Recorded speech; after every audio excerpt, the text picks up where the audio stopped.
Hello everyone, how are you doing? This is MD Tech here with another quick tutorial. In today's tutorial, I'm going to show you guys how to turn off or disable autoplay on the YouTube app for iOS and Android devices.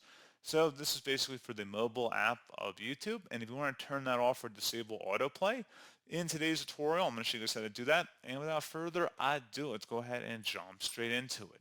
So all you have to do is open up the YouTube app and select the U icon in the bottom right. Select the gear icon now in the top right corner.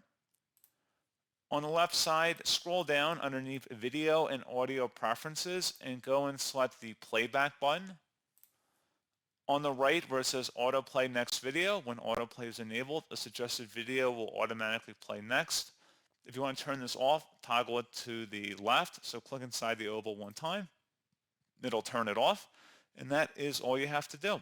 So pretty straightforward process, guys, and as always, thank you for watching. I do hope I was able to help you out, and I do look forward to catching you all in the next tutorial.